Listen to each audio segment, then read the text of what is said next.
selanjutnya yaitu ceramah terkait dengan kesehatan dengan topik sehat bugar menyambut puasa Ramadan yang akan disampaikan oleh Dr. Irene, spesialis penyakit dalam.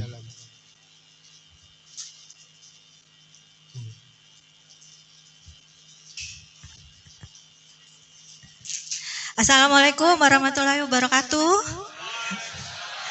Iya, masih semangat ya Bapak Ibu?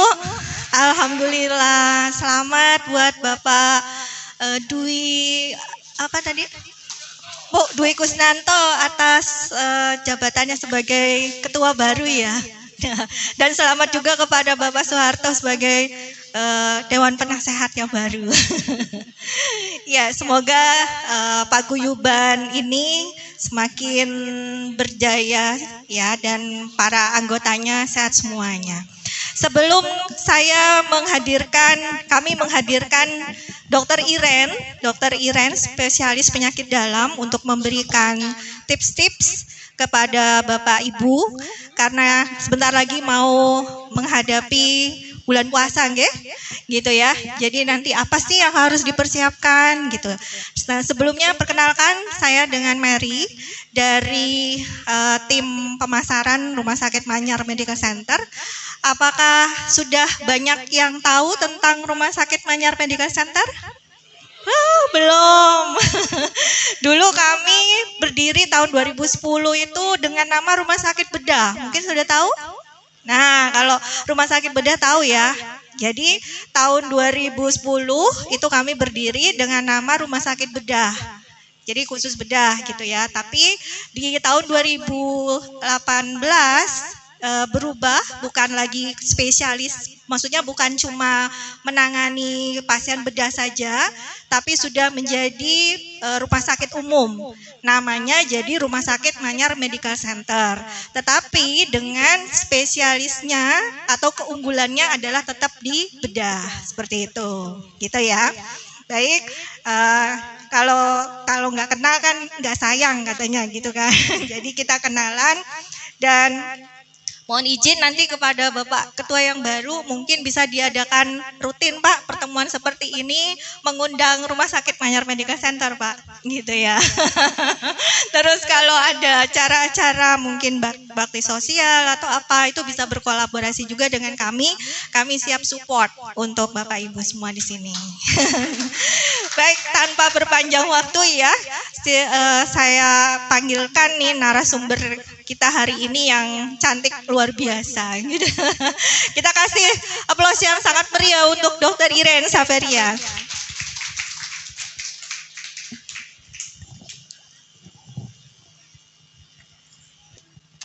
Tes. Baik, selamat pagi. Salam sejahtera bagi kita semua. Senang sekali saya bisa diundang hadir di sini. Bertemu dengan Bapak Ibu semuanya yang dari komunitas Lisna ya. Senang sekali ya, jadi di usia yang mungkin sudah tidak muda lagi ya, tapi masih muda ya Pak, jiwanya masih muda ya, mohon maaf. Usianya mungkin sudah lebih dari saya, cuman masih memiliki komunitas, itu yang membuat mungkin bisa lebih happy, akhirnya di dalam jiwa yang gembira pasti akan ada tubuh yang sehat juga. Baik. Amin. Baik, terima kasih sesuai dengan tema yang diberikan kepada saya bahwa mungkin sekitar 1,5 bulan lagi ya kita akan menginjak ke bulan Ramadan, di mana persiapan apa saja yang harus kita siapkan supaya Bapak Ibu semua ini dapat selesai bulan Ramadannya dengan lancar, dengan sehat, dan akhirnya bisa tetap sehat selalu lah gitu ya, karena mungkin saya mungkin nggak tahu di antara Bapak Ibu sekalian mungkin ada yang masih sehat sampai dengan usia saat ini, ada juga mungkin yang sudah menderita beberapa penyakit mungkin. Jadi bagaimana tips-tipsnya agar kita semua itu bisa tetap sehat dan bugar gitu selama bulan puasa yang mungkin akan mengubah beberapa pola aktivitas, terutama pola makan ya. Baik, apa saja sih yang perlu kita persiapkan? Yang pertama tentunya adalah mungkin seminggu sampai dengan 2 minggu sebelum menjelang bulan puasa, mungkin kita perlu mempersiapkan ini pola makan kita. Jadi kalau misalnya kita biasa, ada kan Bapak Ibu di sini yang mungkin tidak terbiasa sarapan pagi, ada nggak? Ada ya. Jadi mungkin karena nanti makan sarapannya akan lebih pagi lagi, mungkin sekitar jam 3 gitu Mbak ya. Jadi mungkin Bapak Ibu yang sebelum ini mungkin makannya langsung dilewatkan di makan siang, makan paginya lewat, itu mungkin mulailah dengan seminggu sampai 2 minggu sebelum menjelang bulan Ramadan ini mulai lebih awal gitu. Jadi nanti kalau masuk bulan Ramadan itu tidak terlalu kaget tubuhnya ya. Jadi mungkin kita bisa mengatur pola makan kita yang baik sebelum Ramadan ini, jadwal makan itu dipenuhi pagi, siang, malam ya. Lalu yang kedua adalah kita harus mengurangi asupan makanan-makanan yang manis dan berlemak. Nah, supaya ini tidak nanti membuat kita selama bulan Ramadan ini jadi makan yang over seperti itu. Jadi makan yang lemak, yang tinggi garam, mungkin berlemak, bersantan terlalu banyak. Yang nantinya kalau di bulan puasa mungkin banyak ya acara-acara buka bersama. Gitu ya. Acara buka bersama ini sendiri pastinya biasanya sajiannya menarik semua ya Bapak Ibu ya. Jadi mungkin yang berlemak manis ini mulai kita kurangi sehingga nanti kalau di bulan puasa tetap kita pertahankan ya, tetap boleh ya buka puasa bersama, makan yang lebih lesat gitu ya saat buka gitu boleh. Tapi ya tetap harus ingat bahwa yang terlalu manis, yang terlalu berlemak, yang terlalu asin itu mungkin bisa tetap dijaga gitu ya, karena mengingat ya faktor usia mungkin tidak bisa sama lagi seperti waktu masih muda gitu ya. Saya sendiri juga kalau dulu bebas mau makan apa aja gitu bisa, tapi kalau sekarang sudah usia mulai naik ya biasanya mulai banyak keluhan gitu terkait dengan makanan ya. Lalu yang berikutnya lagi adalah untuk Bapak Ibu yang mengkonsumsi kafein dan rokok ini. Nah, kafein itu biasanya kopi ya. Saya rasa mungkin hampir lebih dari 50% di sini pasti konsumsi kopi ya Pak ya. Ya karena kopi itu memang candu gitu ya, bikin candu. Nah mungkin kita juga harus membatasi konsumsi kafein dan rokok terutama. Karena kenapa? Karena kafein itu kan membuat jadi kita banyak berkemih gitu ya. Banyak berkemih kalau tidak diimbangi dengan minum air putih yang cukup, mungkin itu yang membuat jadi tubuh kita jadi dehidrasi atau kurang cairan. Jadi mungkin batasi. Jadi kalau misalnya yang biasanya kopi, saya tanya pasien-pasien saya itu banyak yang 1 hari itu minimal 2 kali gitu ya. Gak cuma 1 kali aja pagi, tapi ada yang 2 kali bahkan 3 kali sehari. Nah ini bisa mulai dikurangi ya. Terus berikutnya, nah untuk Bapak Ibu yang memiliki penyakit-penyakit metabolik seperti misalnya diabetes, misalnya ada penyakit yang lain, misalnya penyakit jantung, penyakit ginjal, penyakit kronis lainnya, mungkin ada baiknya sebelumnya itu konsultasi dengan dokter spesialis masing-masing Bapak Ibu ya. Jadi bisa berkonsultasi mengenai bagaimana saya konsumsi obatnya dan kira-kira komplikasi apa yang bisa terjadi saat misalnya bulan puasa dengan penyakit saya ya. Contohnya ini pada pasien-pasien diabetes ya. Pasien-pasien diabetes sendiri itu biasanya seminggu atau 2 minggu sebelumnya biasanya sudah saya informasikan kira-kira perlu penyesuaian dosis obat, lalu penggantian obat yang biasanya pagi diganti di saat buka puasa seperti itu. Dan jika terjadi komplikasi, misalnya pasien diabetes tiba-tiba gula darahnya ngedrop, apa yang harus dilakukan? Itu biasanya sudah saya edukasi gitu. Jadi penting bagi Bapak Ibu yang memiliki penyakit-penyakit kronis, konsultasilah dulu kepada dokter yang biasanya menangani gitu ya. Supaya nanti tahu kira-kira apa yang harus saya lakukan dan bila ada komplikasi gimana ya. Yang berikutnya minum ya, ini jelas ya. Agar tubuh kita tidak dehidrasi, maka disarankan untuk konsumsi air cukup ya. Air ini biasanya yang paling baik ya air putih ya. Karena sekarang kan sudah usia juga ya Bapak Ibu ya. Jadi kalau belum usia. Sudah. Jadi paling baik itu air putih ya. Kalau misalnya memang Bapak Ibu konsumsi yang lain, dipastikan bahwa kandungan gulanya jangan terlalu tinggi gitu ya. Misalnya bolehlah minum minuman kemasan. Kalau nggak ada penyakit diabetes apa ya bolehlah sekali-sekali. Cuman diperhatikan kandungan gula di dalam balik kemasannya itu ya. Lalu berikutnya istirahat. Nah, kuncinya istirahat ini bisa membuat imun kita lebih baik.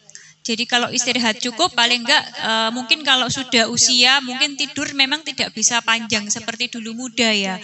6-7 jam sehari itu wajib dipenuhi sih tapi. Supaya kita badan lebih segar di pagi hari. Dan mungkin nanti kalau bulan puasa kan tidurnya kalau terlalu malam, sahur bangun, nah nanti terjadi kurang optimal, istirahatnya terpotong-potong gitu ya. Jadi bagaimana kita mencukupi istirahat. Jadi kalau misalnya malam kurang, mungkin bisa tidur siangnya yang ditambah supaya badan kita tetap segar gitu ya.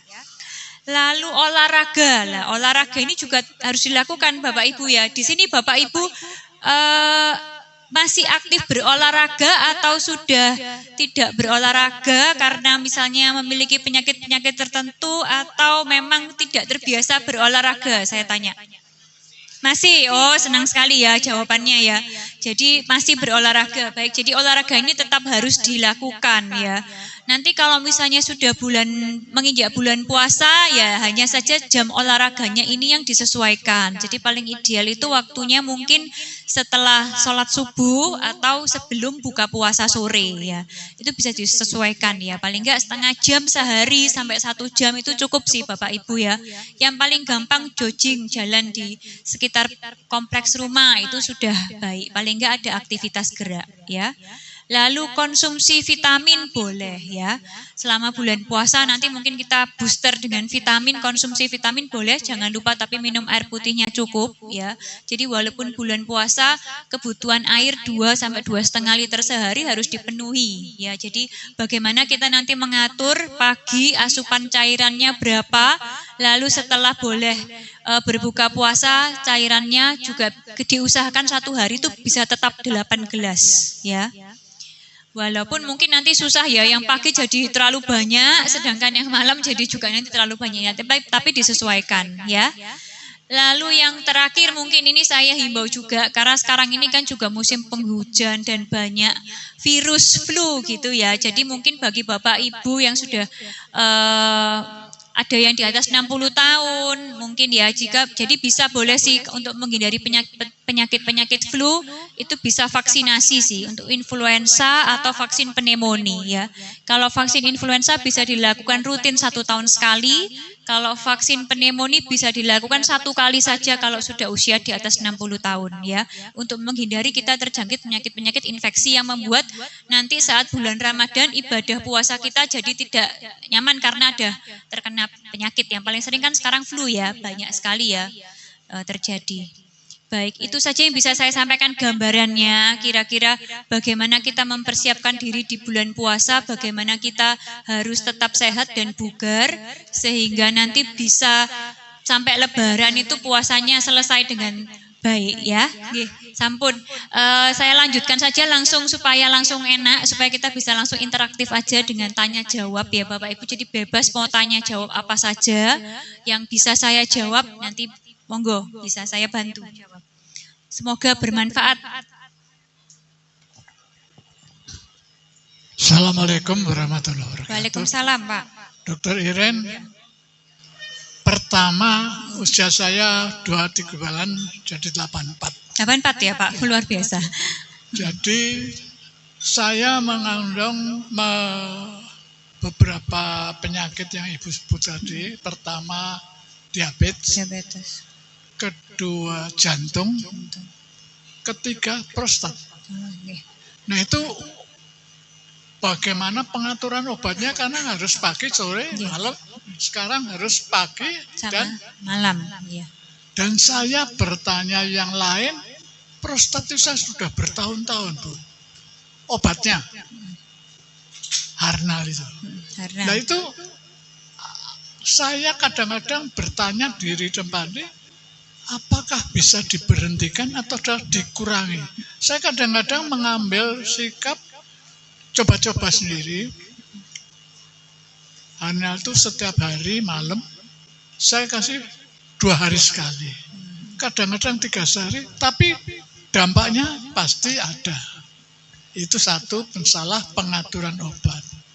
Ketiga, olahraga sih saya olahragawan dulu, segala olahraga saya lakukan.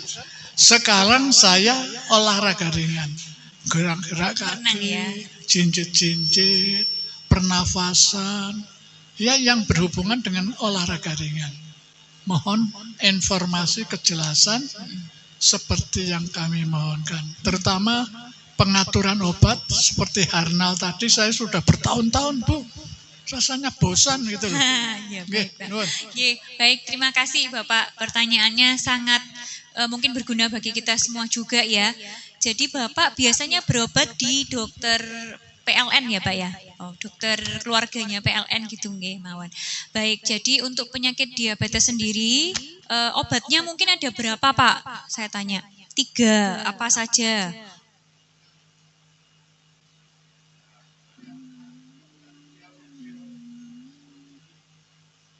Diamikron,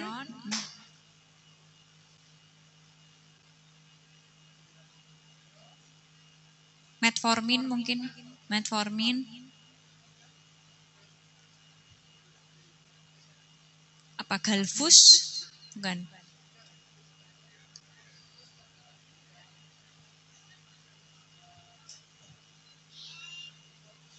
Oh, Forxiga, baik ya. Baik, untuk obat-obatannya Bapak mungkin bisa diganti ininya Pak, waktunya. Jadi kalau yang diamikron itu sebaiknya sih dikonsumsi waktu buka puasa karena dia kan bersifat mengontrol gula darah sepanjang hari, 1 hari 24 jam Pak. Jadi kalau Bapak konsumsi waktu sahur ditakutkan nanti siang hari sampai sore hari gula darahnya ngedrop terlalu banyak. Jadi mungkin diamikronnya bisa dipindah ke saat buka ya. Terus kalau metformin boleh tetap dikonsumsi dengan sesuai dosis. Tapi kalau misalnya diamikronnya dipindah ke malam, mungkin ada baiknya metformin yang dipindah ke pagi setelah makan sahur ya. Lalu untuk Forxiga sendiri itu bisa dikonsumsi bebas antara yang pagi atau yang malam boleh Pak. Mungkin diamikronnya aja yang perlu diganti. Ya, sedangkan untuk obat, oh ya Bapak kan ada gagal jantung juga nggih. Jadi untuk gagal jantung juga itu ada konsultasi dokter jantung atau belum Pak? Oh ada Sedokart. Untuk maksudnya pernah USG jantung atau gimana? Sudah ya. Biasanya kan dari dokter jantung untuk pasien-pasien dengan gagal jantung itu ada batasan cairan sehari Pak. Jadi itu mesti Bapak penuhi, misalnya 1.500 cc sehari. Nah itu mesti jangan berlebih karena nanti ditakutkan bisa terjadi sesak atau bengkak gitu ya. Jadi Bapak ikuti aturan cairan sesuai dokter jantung. Jadi nggak bisa 2 liter sehari kalau orang dengan gagal jantung beda ya. Lalu untuk Harnalnya sendiri itu kan untuk prostat Pak. Nah untuk prostatnya sendiri itu pernah disarankan untuk dilakukan tindakan atau cuman obat aja? Obat saja, oke. Berarti dengan obat itu keluhan kencingnya Bapak baik ya, maksudnya lancar ya, jadi tidak ada gangguan. Boleh tetap dilanjut sih Pak kalau untuk Harnalnya. Jadi tidak ada batasan sampai kapan dan tidak ada kayak boleh di stop atau enggak, karena itu dia mengobati simptomatik untuk keluhan kencingnya Bapak, berkemihnya Bapak. Jadi kalau di mana Bapak tadi sudah coba 2 hari sekali kan ada keluhan ya, mungkin kencingnya jadi agak terhambat gitu ya. Jadi tetap tersendat. Nah, tetap dikonsumsi saja supaya lebih nyaman ya. Jadi tidak ada sampai kapan, tidak ada kapan stopnya, tapi selama 1 kali sehari aja dosisnya tetap dikonsumsi apabila mana untuk prostat Bapak belum ada tindakan operasi dari dokter urologi. Nggih, gitu. Nggih. Ya. Baik. Berjemur boleh, baik. Berjemur itu mungkin 10 menit ya, waktunya aja sih Pak, karena yang baik itu kan matahari ya, pokoknya di bawah jam 10 pagi sih masih ideal, paling ya pokoknya mulai matahari muncul ya, jam 7:30 sampai jam 9, biasanya kalau jam 10 sudah agak panas ya. Jemur nggak usah lama-lama, tapi mungkin kita pastikan bagian yang terekspos dengan matahari itu banyak gitu. Jadi kalau misalnya topi mungkin bisa dilepas kayak gitu ya. Jadi mungkin bisa berjemur supaya banyak anggota tubuh kita yang terkena sinar matahari dan tidak usah lama-lama sih, maksimal 15 menit cukup. Punggung, ya boleh Pak. Itu memang untuk memproduksi vitamin D dari kulit bisa, ya. Atau Bapak mau konsumsi suplemen vitamin D pun juga sekarang sudah banyak tersedia. Ya, vitamin D baik sih. Untuk orang usia juga baik. Kalau misalnya ada kesempatan mau dicek kadar vitamin D-nya juga alangkah lebih baiknya, biar kita tahu dosisnya itu kita masih kurang atau sudah cukup, gitu. Nggih. Nggih, sami-sami Bapak. Nggih, berikutnya. Ya, Bu, monggo.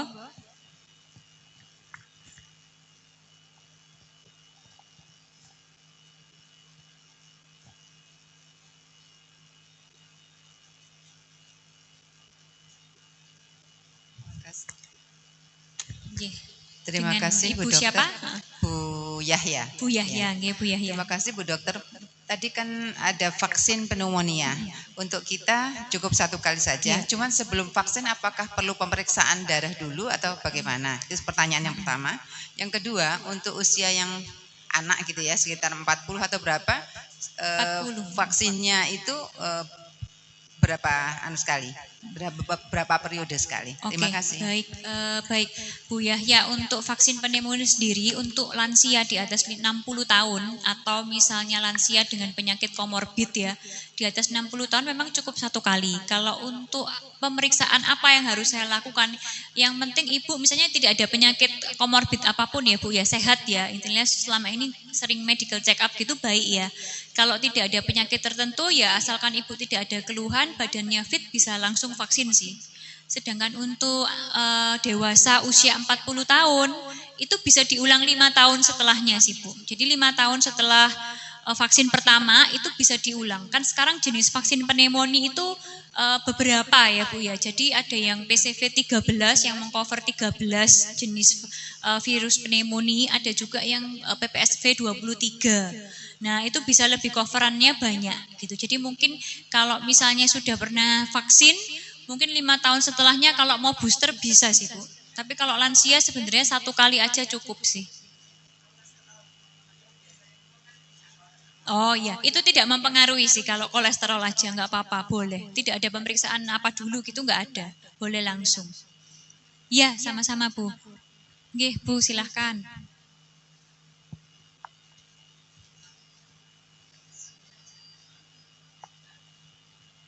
Terima kasih, Ya, baik. Dokter. Saya mau menanyakan tentang porsi makan yang kita makan pada saat buka dan sahur.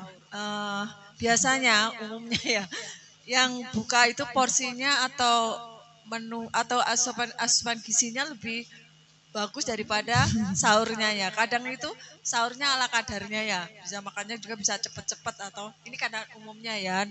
Belum tentu semuanya seperti itu. Nah, mohon arahan apa yang harus kita utamakan, apakah menu apa porsi bukanya atau sahurnya. Yang kita tahu kan kegiatan kita setelah sahur itu aktivitas dari pagi sampai sore itu kan lebih berat ya daripada setelah kita buka puasa. Baik. Terima kasih. Ya, baik. Terima kasih Ibu.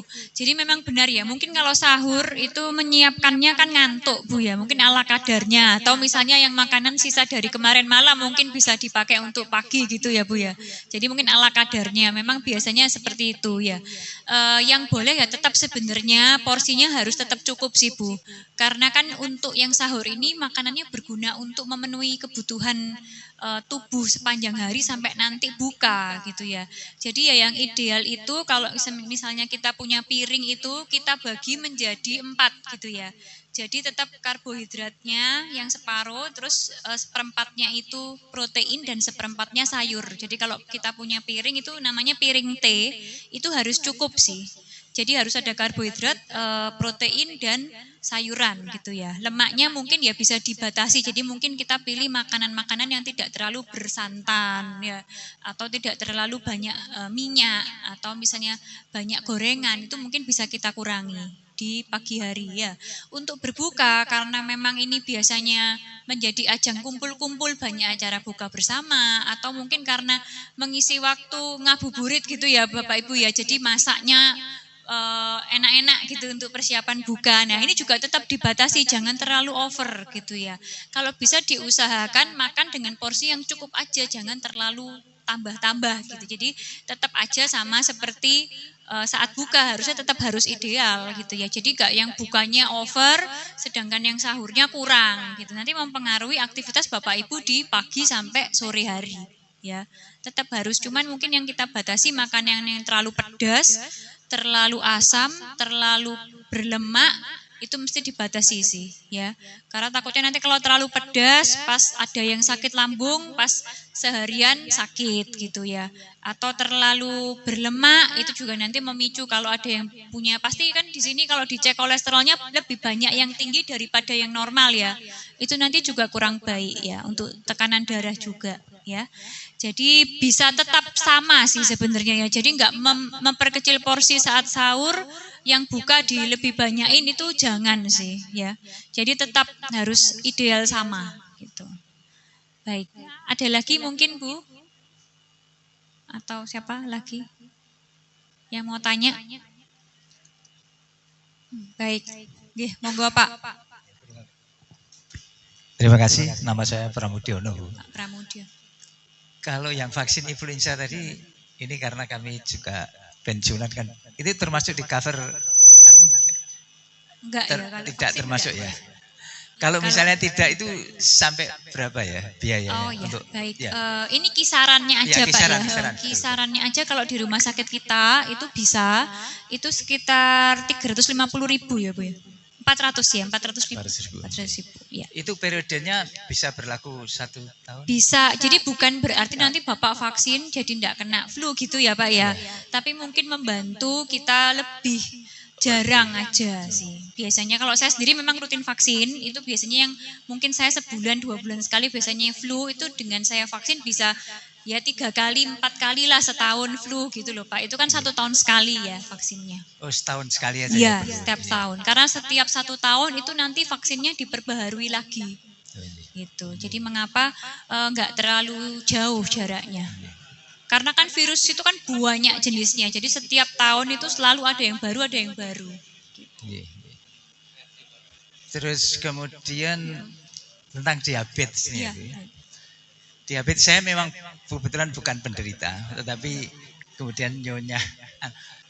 Ini kelihatannya pengendaliannya itu apa, ada trik tertentu? Kok kelihatannya pengendalian gula darah itu kok sulit gitu ya. Kadang-kadang dia itu gemetaran karena di bawah 100. Tapi seringkali 300 lah. Itu apa ada triknya tertentu atau memang kita yang seharusnya tidak disiplin gitu ya? Baik. Itu ya. Tapi rutin kontrol nggih Pak ya? Paling tidak ada tujukan di rumah itu ada. Oh, cek. Maksudnya untuk obat-obatannya beli sendiri atau? Iya, ya rutin. Kebetulan juga mungkin termasuk pasiennya Dokter Irin juga. Biasa ke siapa NRC. Pak? Bu Fitri. Walah, ya ampun Bu, apa kabar? Itu kok dia itu loh sering kali aku gemeteran di bawah 100. Tiba-tiba naik 300 lah. Ini kita yang enggak disiplin tapi memang pengendalian gula darah itu susah itu loh. Oke. Jadi mungkin gimana Bu? Aktivitas sepanjang hari sama pola makannya gimana? Ya memang masih sering kali konsumsi. Wah, ada es krim enak gitu kan ya. Wah, ada apa es campur enak gitu ya. Itu mungkin. Jadi mungkin gini ya, kadang-kadang tarak, kadang-kadang makan over gitu mungkin Pak ya, yang saya lihat ya. Mungkin kadang makannya yang misalnya es campur atau es krim, sebenarnya ya bukannya nggak boleh ya. Hah? Mungkin dibatasi suapannya gitu loh Bu ya. Jadi misalnya 1 mangkok mungkin Bapak dibagi ya, Bapak dibagi 3/4, Ibu nyicip 1/4-nya gitu ya. Tapi ya jangan setiap hari ya. Oh iya nanti malah Bapak ya. Ya mungkin dikasih yang anak-anak yang lebih muda mungkin. Enggak, maksudnya gini, orang diabetes mungkin memang tetap bisa sih kalau misalnya mau sekali-sekali konsumsi makanan yang masa saya ini makan tawar terus sepanjang tahun gitu ya. Pasien-pasien tanya gitu sih sama saya. Ya boleh, cuman mungkin dibatasi gitu. Kadang-kadang kalau kita tuh makan yang enak itu kan nggak cukup ya Pak ya, sedikit-sedikit itu kan nggak cukup ya, langsung pengennya satu mangkok, satu piring lah, itu mungkin yang harus diatur ya kan. Panduan makan orang diabetes itu kan jumlah, jenis, dan jam waktunya gitu. Nah kalau waktunya itu nggak tepat, nah dengan konsumsi obat kadang-kadang ya bisa ngedrop gula darahnya, gemeter. Nah jam makan itu juga mesti diatur pagi, siang, malam, karena obat sendiri itu kan ada yang bekerja 24 jam, ada yang bekerja saat kita makan kayak gitu. Jadi ya mesti diatur lagi.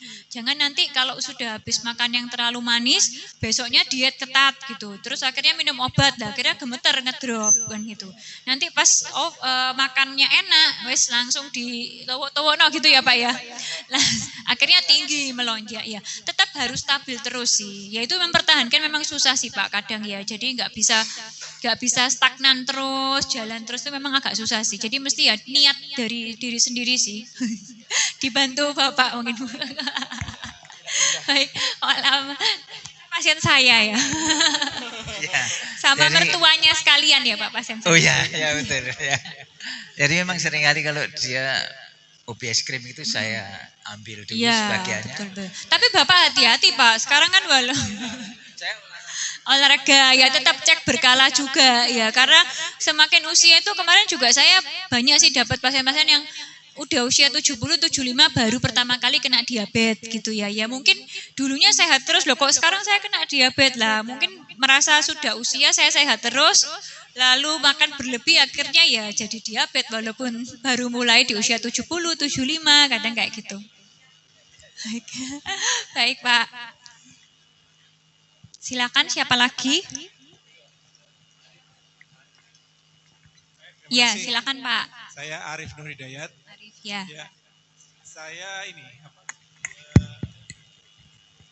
TG ya. Itu bandel. Nah, gimana untuk menyongsong puasa? Apalagi saya itu termasuk HIPMI dong. Himpunan Penggemar Mie. Himpunan. Ya ini berat Pak. Karena trigliserid itu. TG itu katanya ya, sumbernya. Betul. Gimana Dok itu? Baik, gini, jadi tiap hari Bapak makan mie, harus ada makan mie atau gimana? Nah, enggak. Kalau lihat mie itu senang ya, mie ayam, pangsit mie gitu ya. Oh iya, baik. Ya, jadi memang trigliseridnya sampai seberapa tinggi Pak? Kemarin terakhir 300. 300 ya. Baik, jadi memang kalau trigliserid tinggi ini bisa banyak penyebab sih Pak ya. Yang pertama ada penyakit memang keturunan di keluarga. Jadi ada hipertrigliseridemia familial. Itu jadi memang ada orang yang makannya nggak terlalu banyak, tapi kok TG saya sampai ratusan. Itu ada satu. Yang kedua memang karena apakah ada diabetes sama fatty liver, itu karena seringkali bisa bikin jadi TG-nya juga ikut tinggi gitu. Nah untuk diet rendah trigliserid sendiri itu biasanya memang dari tepung-tepung kayak misalnya bakmi, roti, keropok gitu ya. Pokoknya atau jajan-jajanan yang kayak apa risoles, kroket itu kan semua tepung-tepung yang digoreng lah. Itu mesti ditarak sih Pak memang. Jadi percuma kalau Bapak minum obat penurunnya aja tapi makannya tetap jalan, ya otomatis itu nggak tambah naik tapi tetap kan gitu. Jadi ya sarannya ya mungkin kerupuk kan tepung juga toh Pak. Pokoknya bahan dasar tepung. Nah, apalagi kalau digoreng semakinlah menambah itu si TG itu. Jadi mungkin ya Bapak mesti ini Pak dibatasi Pak. Jadi kalau misalnya konsumsi bakminya memang favorit gitu ya, seminggu mungkin selang-seling, hari ini makan besok enggak, besok ya dibatasi lagi, dikurangi lagi, mungkin dibuat seminggu sekali dulu. Nanti kalau bisa ya 2 minggu sekali gitu ya. Iya, tetap minum obat kalau Bapak enggak jaga, hasilnya enggak turun, tetap nanti nilainya. Jadi enggak tambah naik karena ada obat yang mencegah supaya naik, tapi juga enggak jadi turun. Ya, sama ya olahraga tetap, ya. Itu sih. Iya, baik Pak. Ada lagi? Sudah. Baik, baik karena waktu, keterbatasan waktu, terima kasih atas kehadiran Bapak Ibu sekalian di sini. Terima kasih, saya senang sekali ya di sini. Bapak Ibunya semua komunikatif dan interaktif sekali. Mungkin nanti kalau ada pertanyaan atau mau konsultasi lebih lanjut bisa ke Rumah Sakit Manyar Medical Center. Saya setiap hari praktek sesuai jamnya. Nanti berikutnya saya kembalikan ke Bu Mary. Terima kasih. Semoga bermanfaat Bapak Ibu. Terima kasih. Sebentar, Dok. Kalau ada yang mau konsultasi dengan Dokter Iren, siap hari apa, Dok? Saya setiap hari praktek jam 9 pagi sampai jam 11 siang. Bisa over sih sampai selesai sih sebenarnya ya. Senin sampai Sabtu. Baik. Nah, monggo silakan kalau mau konsultasi dengan Dokter Iren. Tadi ada yang tanya terkait vaksin ya, vaksin influenza ataupun vaksin PCV, kita juga menyediakan, kami juga menyediakan. Nah, khusus untuk paguyuban Lisna, kalau misalkan nanti ada yang mau vaksin, bisa secara kolektif kan nanti kami beri harga khusus. Terima kasih. Baik, dari kami cukup sekian. Terima kasih. Assalamualaikum warahmatullahi wabarakatuh.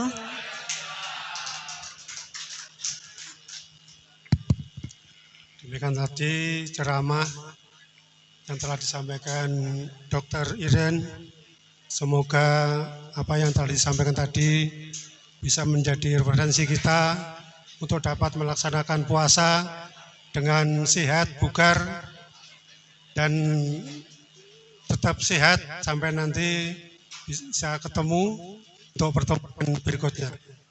Mari bersama-sama menjaga kesehatan dan tetap aktif untuk masa depan yang lebih sehat.